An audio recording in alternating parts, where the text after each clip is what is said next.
प्रणाम, नमस्कार और हेलो दोस्तों। मैं स्वागत करता हूं आप सभी का एक बार फिर मेरे चैनल पे और मैं आशा करता हूं कि आप सभी अपने अपने घर में सेफ़ हैं।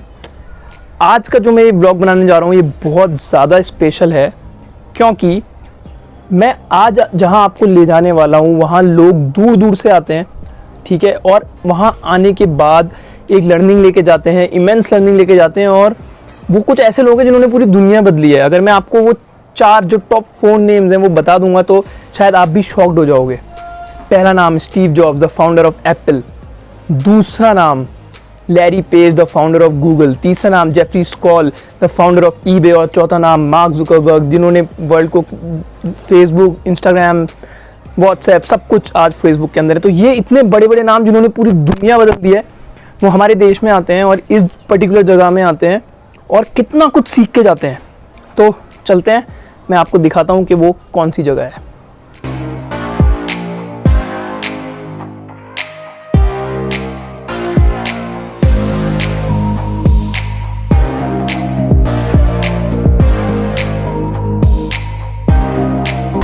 इस वीडियो को आप ज़रूर पूरे एंड तक देखिए क्योंकि मैं आपको इसमें बहुत इंटरेस्टिंग फैक्ट्स बताने वाला हूं। और मेरे चैनल को ज़रूर सब्सक्राइब करिए क्योंकि मैं इसी तरह आपको बहुत सुंदर सुंदर जगह लेके जाने वाला हूँ अपने चैनल के थ्रू और वहाँ की जो लोकल स्टोरीज़ हैं और जितने भी फैक्ट्स हैं वो सब आपसे मैं शेयर करूँगा।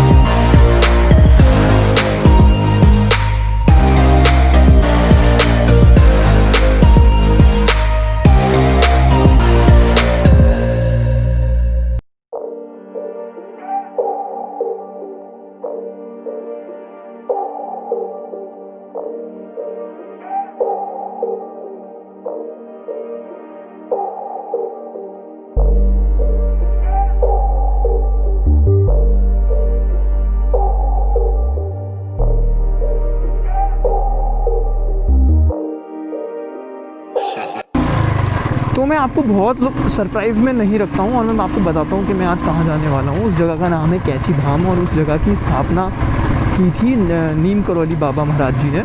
और महाराज जी के बारे में मैं आपको आगे बताऊंगा, पर उससे पहले मैं आपको उनके कुछ और डिसाइपल्स या डिवोटीज़ के बारे में बताता हूँ जिन्होंने इस वर्ल्ड को बहुत कुछ दिया है। 4 नाम मैं आपको ऑलरेडी बता चुका हूँ, उन सबसे आप सब वाकिफ़ होंगे। अब कुछ 5 नाम मैं अभी आपको और बताऊँगा। तो उसमें पहला नाम जो है वो है लैरी ब्रिलियंट। लैरी ब्रिलियंट वो इंसान है जिन्होंने वर्ल्ड से स्मॉल पॉक्स को इरेडिकेट किया। सेकंड नाम जो है वो है डैनियल गोलमैन। और डैनियल गोलमैन ने जो कॉन्सेप्ट ऑफ इमोशनल इंटेलिजेंस है वो वर्ल्ड को दिया, इंट्रोड्यूस किया, ठीक है। तीसरा जो नाम है वो है कृष्णदास जी। कृष्णदास जी एक बहुत बड़े म्यूजिशियन हैं, ग्रैमी अवार्ड विनर हैं। चौथा नाम है बाबा रामदास जी और 5वां नाम है जूलिया रॉबर्ट्स जो हॉलीवुड की बहुत बड़ी एक्ट्रेस हैं। तो ये सब इनके डिवोटी हैं, डिसाइपल्स हैं। और बाबा रामदास ने काफ़ी जो इनका काम है नीम करौली बाबा की टीचिंग्स है उसको आगे बढ़ाया। यूएस में एक सेवा फाउंडेशन इन्होंने फॉर्म किया जिसमें स्टीव जॉब्स ने भी काफ़ी पैसा डोनेट किया और वहाँ उस फाउंडेशन के थ्रू ये लोग काफ़ी जो नीम करौली बाबा जी की टीचिंग्स हैं उनको सबको पूरे वर्ल्ड को बताते हैं। रामदास जी ऑथर भी हैं, उन्होंने काफ़ी बुक लिखी है, बहुत फेमस एक बुक लिखी है बी हियर नाउ।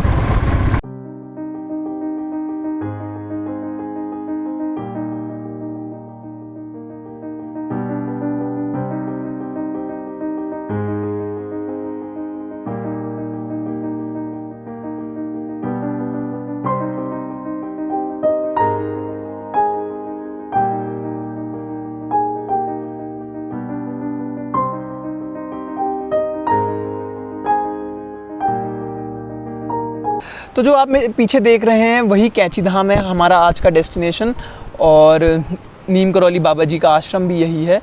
बहुत मेहनत लगी बाबा जी को ये आश्रम बनाने में। 1942 से वो अपने साथी पूर्णानंद जी के साथ ये आश्रम बनाना चाहते थे, पर 1962 में जाके उनको फाइनली फॉरेस्ट से परमिशन मिली यहाँ पे अपना आश्रम बनाने के लिए।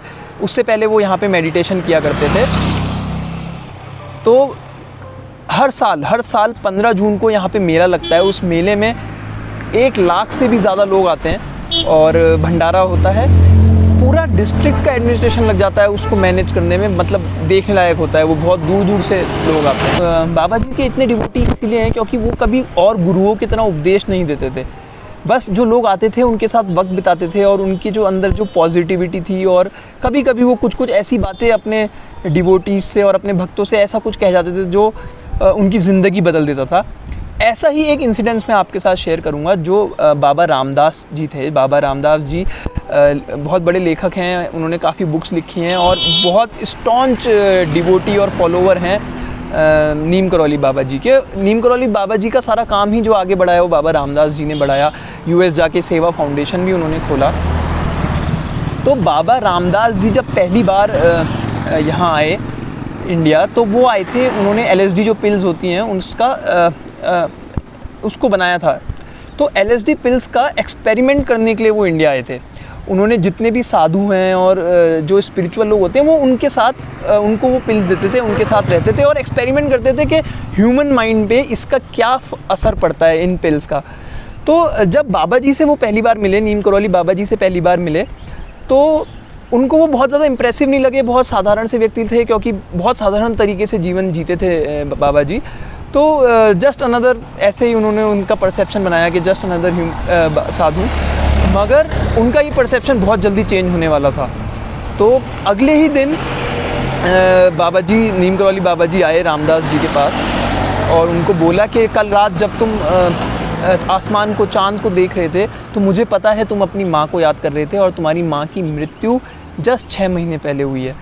तो ये सुनने के बाद रामदास जी एकदम शॉक्ड हो गए, एस्टोनिश्ड हो गए। उनको विश्वास ही नहीं हुआ, क्योंकि उनको समझ ही नहीं आया कि बाबा जी को ये बात कैसे पता चली। उसके बाद रामदास जी उनसे बहुत प्रभावित हुए और उन्होंने एक और अपनी जो उनका एक जो थोड़ा बहुत बचा खुचा डाउट था उसको भी ठीक करने के लिए उन्होंने नीम करौली बाबा जी को वो LSD की पिल्स दी। तो कहते हैं कि उन्होंने 1 पिल खाई, 2 पिल खाई, 3 पिल खाई और उन्हें कुछ फ़र्क नहीं पड़ा। तो वो मतलब जो पावर ऑफ मेडिटेशन और जो एक वो अलग लेवल पे पहुंच चुके थे, उसका उनको बाबा रामदास जी को एहसास हुआ कि ये तो अलग ही लेवल है। और उसके बाद वो उनके ऐसे भक्त बने, ऐसे फॉलोवर बने कि पूरे वर्ल्ड में उन्होंने उनके काम को आगे बढ़ाया। US जाके सेवा फाउंडेशन खोला और बहुत काम किया उन्होंने उनकी प्रीचिंग्स को फैलाने में। मैं आपको एक और इंटरेस्टिंग फैक्ट बताऊंगा कि जब स्टीव जॉब्स की डेथ हुई ना, तो उस रूम में कोई फ़ोटोग्राफ नहीं था, कोई पिक्चर नहीं था, सिर्फ एक फ़ोटोग्राफ था, वो था नीम करौली बाबा जी का। तो मतलब इतने स्टॉन्च बिलीवर और इतने दिल से इतने डिवोटेड थे वो बाबा जी के लिए कि अपनी लाइफ के जो लास्ट के मोमेंट्स होते हैं वो भी वो बाबा जी के साथ बिताना चाहते थे। और ऐसा बोलते हैं कि जो उनके बिलीवर होते हैं, बाबा जी उनसे कनेक्ट करते हैं, चाहे वो सोल लेवल पे हो या उनके सपनों में हो, पर वो आज भी उन लोगों से कनेक्ट करते हैं। उनके सबकॉन्शियस में कहीं ना कहीं बाबा जी का इतना ज़्यादा इफ़ेक्ट रहता है। तो ये सारी बातें हैं। अभी मैं आपको थोड़ा सा, चलिए, मंदिर दिखाता हूँ।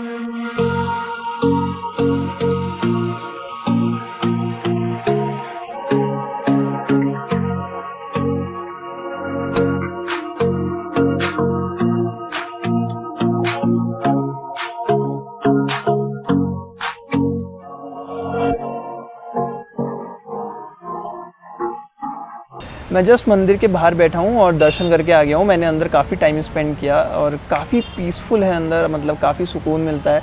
अंदर फोटोग्राफी और मोबाइल दोनों ही अलाउड नहीं है, तो मैं आपको अंदर का नहीं दिखा सका। आपको अंदर का देखने के लिए तो आपको यहाँ पे खुद ही आना पड़ेगा और आप बहुत इजीली यहाँ पे आ सकते हैं। नैनीताल से ये जस्ट 15-20 किलोमीटर की दूरी पे। तो कभी अगर आप उत्तराखंड ट्रिप प्लान कर रहे हैं फ्रेंड्स के साथ और नैनीताल आपने अगर स्टे लिया है, तो यहाँ पे आप टैक्सी लेके जस्ट 1 घंटे का ड्राइव है, तो आप आराम से यहाँ आके इस पीस को आप फील कर सकते हैं। और मैं रेकमेंड करूँगा कि आप यहाँ पे आइए। Thank you so much.